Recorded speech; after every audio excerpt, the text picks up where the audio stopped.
Magandang araw sa inyong lahat. Ang kwento inyong matutunghayan ngayon ay tungkol sa magbiyanan.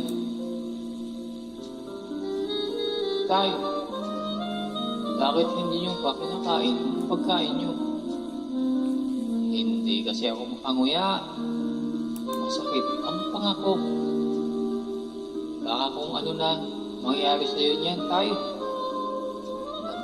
Nag-aalala na kami sa inyo ni Luis. Halos isang linggo ko na napapansin ang tatay ng asawa ko na hindi nauubos ang pagkain niya. Hanggang sa halos hindi na nga niya nababawasan ang pagkain sa plato nito. Bakit sumakit ang panga mo, Tay? Hindi ko alam, Ami. Gusto kong kumain, pero hindi ko naman manguya ang kakainin ko. Doon ako naawa sa biyanan ko. Napansin ko nga, nabagsak ang katawan niya dahil halos hindi na siya makakain. Kailangan na natin pumunta ng ospital niyan, Tay, para malunasan niya ang pananakit ng panga mo. Hindi na kailangan, Ami. Mawawala rin ito. Nangyari na ito dati. Kaya lang, ngayon, matagal mawala. Paano yan? Hindi ka na kumakain, Tay. Panguya lang naman ang pagkain ang hindi ko nagagawa. Makakain pa naman ako kung may magngunguya ang pagkain ko. Anong ibig sabihin mo, Tay? Pwede bang ikaw ang ngumuya ng pagkain ko? Tapos, ipasa mo sa bibig ko para malunok ko. Natigilan ako sa hilig sa akin ng biyanan ko.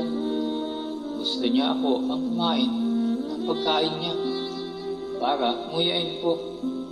Pagkatapos ay ipapasa ko sa bibig niya. Isipin pa lang ay halos masusuka na ako sa gustong ipagawa sa akin ng biyanan ko. Ayaw mo, Ami? Gutom na ako. Gusto ko na magkalaman man lang ang tiyan ko. Pero parang awa mo na, Ami. Nakita ko ang paghihirap sa mukha ng biyanan ko. Kaya kahit ayaw ko, ay napapayag na rin ako sa gusto niyang mangyari. Mabilis niyang inilapit ang plato sa akin na animoy, inaapura ako. Ramdam ko na gutom na siguro ang biyanan ko. Sinimulan ko lang sumubo ng isang kutsara ng kanin at kaunting ulam. Nakatitig sa akin ang aking biyanan habang inuuya ko ang nasa loob ng bibig ko. Hindi ko alam kung paano ko ililipat sa bibig ng biyanan ko ang nasa bunganga ko. Nakita ko na lang siya lumapit ang mukha niya at kabukas na ang bibig. Ihulog mo sa bibig ko, Ami. Pinikit ko na lang ang mata ko habang iniluluwa ang pagkain nasa bibig ko. Kinalibutan ang buong katawan habang pinapasa ko sa bunganga ng biyanan ko ang pagkain.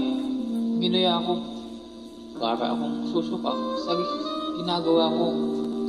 Pero pinigilan ko ang aking sarili. Gusto ko lang ay matulungan ang biyanan ko na makakain. Isa pa, Ami. Okay lang sa inyo, Tay? Oo. Nakaramdam naman ng galak ang puso ko nang makitang masaya ang biyanan na natutulungan ko siya. Isa pa uli, Ami. Okay, Tay. Nakailang kutsara ng pagkain ang nanguya ko at ramdam ko nga ang gutom ng biyanan ko. Napansin kong hinahabol pa niya ang bibig ko. Kahit na nailuwa ko na sa kanya. Kaya nagdidikit tuloy ang mga labi namin. Teka lang, tay. May natira pa sa bibig mo. Wala akong nagawa ng sipsipin niya ang labi ko para makuha ang natirang kanin sa bibig ko. Muli akong kinalabutan dahil nagdidikit ang mga labi namin, pero hindi ko siya napigilan. Sa kamamadali niya ay hindi ko nailuwa sa bibig niya ang nanguya ko ng pagkain. Busy ka lang, tay. Hayaan mo, Ami. Kukunin ko para hindi masayang. Wag na, tay. Nabigla ako sa ginawa niya. Sumubsog ang mukha niya sa dibdib ko kung saan nahulog ang pagkain. Ginawa ng bibig niya ang natapang pagkain sa may bandang dibdib ko. Pati sa leeg na may kaunting kanin ay dumapo rin ang bibig niya. Ang kinagulat ko palalo ay nang makita niya may kanin sa pisngi ko ay kaagad niya rin sinunggab. Gusto kong magalit na, pero umiti ang biyanan ko sa akin. Ay natigilan ako. Sinubuan niya ako ng pagkain para nguyain ko. Ayaw ko na sana, pero hindi ko siya natanggihan. Wala akong nagawa kundi nguyain ang pagkain. Naramdaman kong inaapuran niya ako para ibigay ko na sa kanya. Kaya naman, nang iluluwa ko na, ay sinunggaban niya ang bibig ko at naramdaman ko ang tila kumikiwal na isang bagay na hinabot ang pagkain na nasa loob pa ng bibig ko. Sa pagkabigla ay wala akong nagawa habang sinayos-sibasin ng kumikiwal na yun ang loob ng bunganga ko. Hindi ko maintindihan na para ako natutumba sa kinaupuan ko sa panghihina ng katawan ko. Pakiramdam ko ay nabalot ng kuryente ang buong katawan. Gusto ko siyang pigilan pero hindi ko magawa.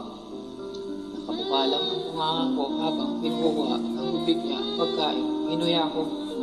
Hindi pa nakontento at naramdaman ko muli ang kumikiwal na yon sa loob ng aking bibig habang kumikiwal-kiwal. Hindi siya tumigil kahit naubos ng lahat ng pagkain sa bibig ko. Kahit nadigla ko, ala ang nasisipsip niya. Kahit na itulang ko, ay gusto lang ko ang bunganga niya sa bibig ko. Halos maubusan ako ng hininga sa ginagawa niya. Mabuti na lang at saglit siyang huminto at nakahinga ako kahit papano. Subalit saglit lang ay sinunggaban na naman niya ang aking bibig. Ang sumunod ay hindi ko na matandaan dahil sa tagal ng ginawa niyang pagdikit ng labi niya sa labi ko. Wala akong magawa ay marahil dahil sabihanan ko siya. Wala siyang kasawaan sa bibig ko. Kahit pigilan ko na siya, ay patuloy pa rin siya sa ginagawa sa akin hanggang sa ako pa ang magulat nang bigla siyang huminto. May tao. Hindi ko napansin na may dumating pala. Ang bunso nila ay isang college student. Nakapasok siya sa bahay na hindi ko man lang narinig na bumukas ang pinto. Mabuti na lang napansin ito ang aking biyanan. Kaya siya tumigil sa ginagawa niyang paglaba sa aking mga labi. Kung hindi, makikita niya kami ng tatay niya sa ganong kalagayan. Nataranta ako at hindi malaman ang gagawin. Narinig ko na lang na may minulong sa tenga mo ang aking biyanan bago tumayo at pumunta sa kanyang kwarto. Sumunod ka sa akin. Dalhin mo ang pagkain at doon natin ituloy. Hindi ko alam ang gagawin. Hindi ko alam pero naguguluhan ako. Alam ng isipan ko na may hindi magandang mangyayari kapag sumunod ako sa sinabi ng aking biyanan. Pero nakita ko na lang ang sarili ko sa harapan ng pito ng kwarto ng aking biyanan. hawak ang plato ng pagkain at isang baso ng tubig. Ang tagal mo naman, Ami. Kinausap pa kasi ako ni Susie. Baka anong isipin niya kung makita niya akong pumasok dito. Huwag mo nang alalahanin si Susie.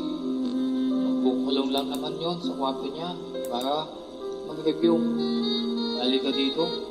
Umpisa na natin. Ewan ko ba bakit ako sumunod sa aking biyanan sa loob ng kwarto.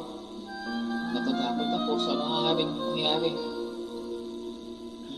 Pero kasabay niyon, ang pakiramdam kong hindi may paliwanag. Umupo ako sa higaan at narinig ko na na inilak niya ang pinto. Baka biglang pumasok si Susie, paliwanag niya. Umilis ang kabog ng dibdib ko nang tinabihan na niya ako sa pagkakaupo.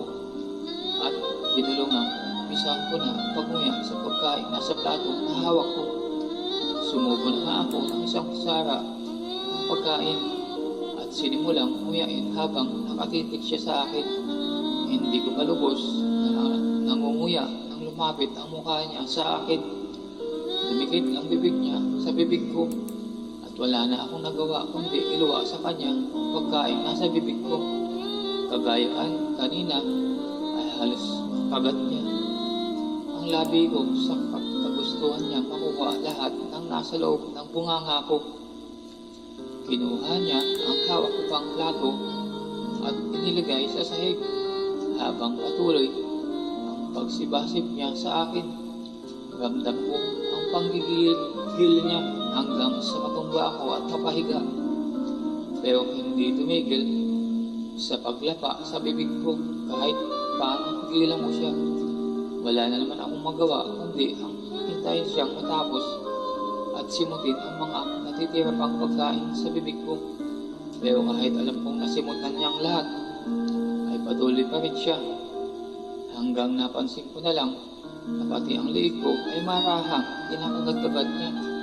Hanggang hindi pa nagtagal ay nasa dibdib ko na ang mukha niya. Ang daming nahulog dito. Sayang. Teka muna.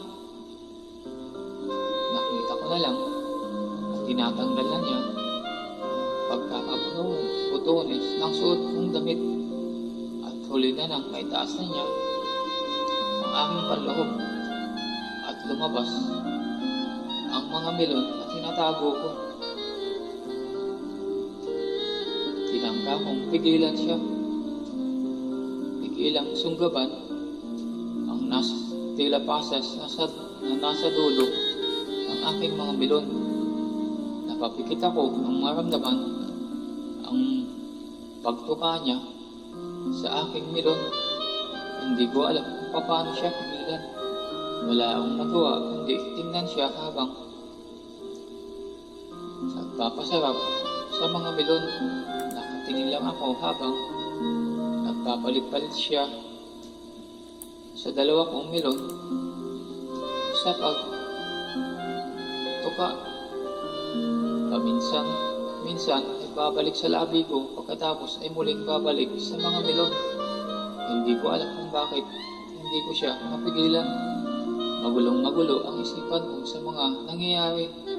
Gusto ko ng utak kong pigilan siya pero ang katawan ko ay nanghihina na hindi mo'y nagpapaubaya na lang ng pusa. Tay, tama na. Ayoko na po. Anong ayaw mo? Basang-basa na ito, oh. Nahiya akong bigla sa sinabi ng aking biyanan. Hindi ko na malaya. Nakapasok na pala ang kanyang kamay sa aking panloob. Alam mo ba, Ami, ang saya-saya ko.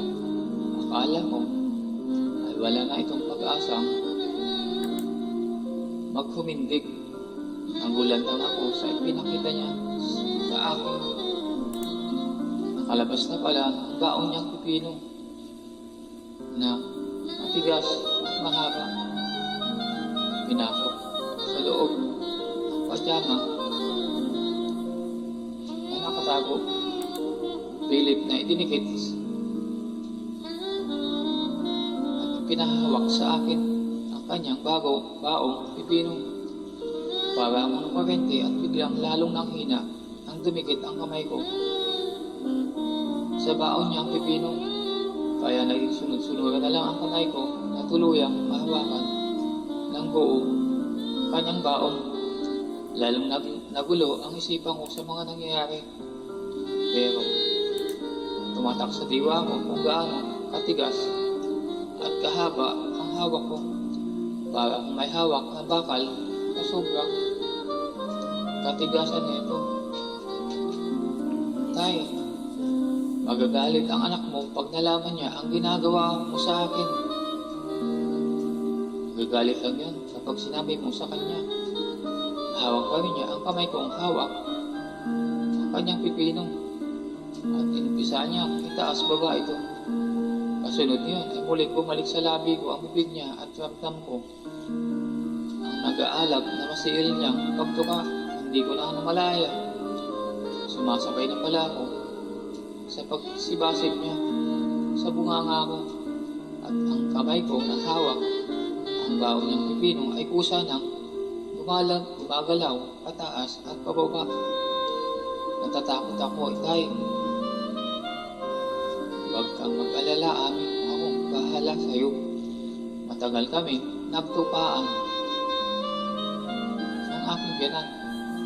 Habang hawak ko ang baon niyang pipino, napakatigas. Lumulutang pa rin ang isipan ko sa mga nangyayari.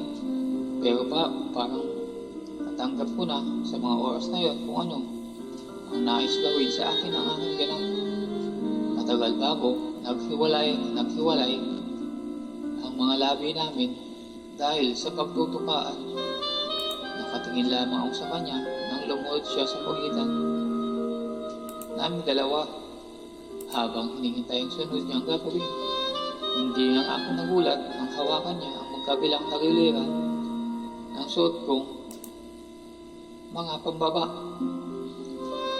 Ang tangi ko lang nagawa ay takpan ang dalawa kong kamay ang nasa pagitan ng mga hita. Wala na kasing ibang lalaking nakita sa munay ko maliban sa aking asawa na anak niya. Bigla akong kinabahan sa maaaring gawin niya. Nang tumapat na siya sa pagitan ng mga hita ko at hawiin ang mga kamay kong nakatabig sa baong kong munay,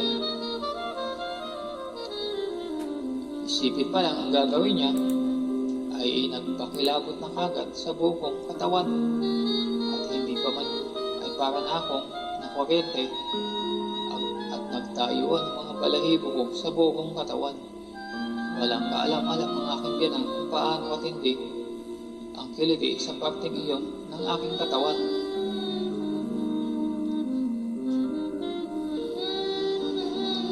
Huwag dyan, Tay. Subukan ko man pigilan ay bigo pa rin ako at nagpakislot-kislot na lang ang balakang ko nang lumapit na ang bibig niya sa pisngi ng baon kong munay. Oh, Tay, tama na. Sobra akong nakikiliti. Wala pang nakagawa sa akin ng ganun. Kahit ang asawa ko ay hindi nagagawa sa akin ng ganun. Kaya bago sa akin ang nararamdaman ng katawan ko. Ang matinding kiliti na hindi nagtagal ay napapalitan na ng kakaibang sarap na inosente sa aking katawan. Hindi ko may paliwanag ang nararamdaman. Habang humahagod ang kumikiwal na yun sa baon kong munay, mas lalo pang tumitindi ang nararamdaman kapag nasabi ng kumikiwal na yun ang maliit na nasa aking munay. Gusto ko siyang pigilan dahil hindi ko na kaya ang labis ng pakiramdam. Pero ayaw ko pang matapos ang nararanasan ko. Masarap ba, Ami? Patango na lang ako sa aking ulo nang sumasang-ayon. Hindi ba pinawala ang pakiramdam na bumalot sa aking katawan kahit tumigil na siya sa ginagawa niya? Mas masarap itong susunod na gagawin ko sa'yo. Kinabahan pa rin ako kahit alam ko na ang susunod na maaaring mangyari. Hindi na nga ako nagkamali at tumayo siya sa harapan ko para talupan ang sarili. Subalit mas tumindi ang kaba ko nang makita ko na ang pagtislot ng baon niyang pipino na nakalabas na. Mas lalo pang tumindi ang kaba ko nang lumuhod na siya sa harap ko at makita ng buong buo ang baon niyang pipino. Naramdam ko na galit na galit. Ngayon lang ako nakakita ng ganong nangangalit na pipino sa buong buhay ko. Ramdam ko ang init nito sa namumulang kulay nito at tumatagos sa katinuan ko ang katigasan nito. Pakiramdam ko ay halos kalahati lang sa pipino ng asawa ko. Handa ka na ba, Ami? Hindi ako maksagot. Pagkos ay napalunok na lang sa mga sinabi niya. Nakapikit ako nang naramdaman kong pumasok ang pipinong baon niya sa baon kong munay. Ramdam na ramdam ko ang unti-unting pagpasok niyon sa maalsa kong munay. Napapangiwi ako lalo na nang nasa loob ko na at kinakain na ng munay ang baon niyang pipino. Masarap, di ba? Sabi ko sa'yo, Ami. Oo, Itay. Nakahawak siya sa magkabilang tuhod ko at pinaghiwalay ang mga hita ko. Habang marahang nakipaglaban ang munay ko sa baon niyang pipino. Nakatitig siya habang tinitingnan niya ang pagsalakay ng kanyang pipino sa aking munay. Samantalang hindi ko naman alam kung saan ibabaling ang ulo ko dahil patuloy pa rin lumulutang ang diwa ko dahil sa mga nangyayari sa amin ng aking biyanan. Nahihiya kasabay ng takot na ang katotohanan nakipagsalpukan ang pipino ng aking biyanan sa aking munay. Ang tatay ng aking asawa ay sinasalakay ako. Subalit ang hindi ko maipaliwanag ay ang grabing kaligayahan na kanina ko pa nararamdaman sa pool na magdikit at magtukaan ang aming mga labi.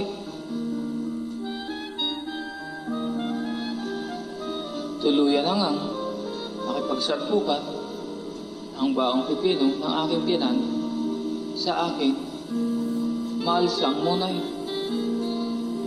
Pabilis ng pabilis hanggang marating ang sukdulan. Hapong-hapo ang katawan ko matapos mawala ang lahat ng enerhiya. Maging siya ay pagsaklit ang katawan sa ibabaw ko habang nanatili sa loob ang baon niyang pipino na nakatusok sa baon kong munay. Unti-unti ay parang bumabalik ang aking katinuan habang hinahabol ko pa ang aking paghinga sa pagkahapo. Dahan-dahan ay pumapasok na sa isipan ko ang nangyari. Naisip ko na bigla ang bigat ng ginawa ko. Nahimasmasan ako bigla matapos pagpawisan ng malagkit habang nasa ilalim ng aking biyanan. Naisip ko ang pagpulandit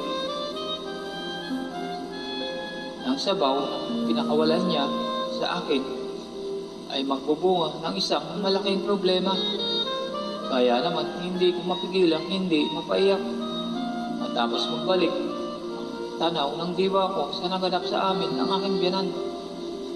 Bakit, Ami, hindi mo ba nagustuhan?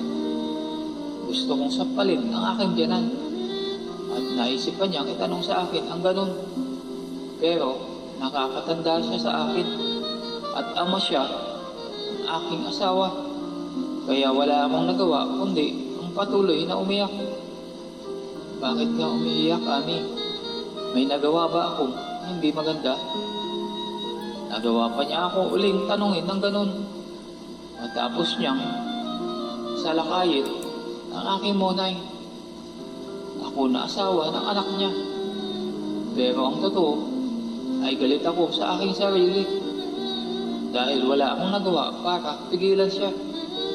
Kaya marahil naiiyak ko dahil pinabayaan ko siyang gawin ang gusto niya. Pinabayaan kong salpukin niya ng kanyang pipino ang aking monay. At ang mas lalim ko sa sarili ko ay nagustuhan ko ang ginagawa niya. Habang umiiyak ako sa ilalim ng aking ganan ay hinihimas ang noo ko na parang batang pinaamo at pinatatahan ng pag-iyak. Bigla namang may kumatok. Pareho kami natigilan. Nagtama ang mga mata. Si Susie na palakas ng palakas ang patok sa pintuan. Susie, anong kailangan mo? Nagmikit kasi si Kuya. Tinatanong niya kung nakakain na raw ba kayo. Sabihin mo, nakakain na ako kanina. Siya nga pala, Daddy. Nakita mo ba si ate? Ay pinapasabi si Kuya sa kanya. Hindi. Laking isda, oh, dami. Lumabas lang at may binili. Kanina ko pa siya hinahanap. Nakita ko pa siya kanina pagdating ko sa kusina. Nandyan lang yun. Hintayin mo na lang. Mamaya na lang siguro. Hindi pa ako tapos sa thesis ko. Doon lang ako sa kwarto. Pakisabi na lang kay Ate Ami pag nakita niyo na. Oo, anak. Narinig ko, pag-uusap nila ng mag-ama. Habang walang paalam-alam si Susie, na nandito lang ako sa loob ng kwarto ng daddy niya. Habang nag-uusap pa sila, ay dahan-dahan ko nang isunood ang mga anahubad na mga panloob. Inayos ko ang aking sarili habang hinihintay matapos ang pag-uusap nila. Nang makasiguro akong wala na si Susie, ay nagmadali na akong lumabas sa kwarto ng aking biyanan. Hinawakan pa niya ang aking kamay para pigilan. Subalit, nilakasan ko ang pagbitaw sa kanya. Kaya wala na rin siyang nagawa. Tuluyan na akong makalabas. Sa kwarto ko na ay tinuloy ang pag-iyak ko. Pinagsisiyan ang lahat ng nangyari sa amin. Galit na galit ako sa sarili ko na hinayaang gawin sa akin ang aking biyanan ang ganon. Habang buhay ko siguro itong pagsisisihan.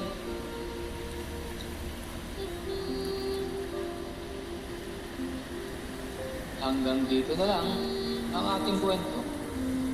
Kung nagustuhan nyo ang kwento sa araw na to, ay huwag kalimutan mag-like, subscribe at comment upang updated kayo sa mga susunod pang mga videos. Hanggang sa muli, maraming salamat.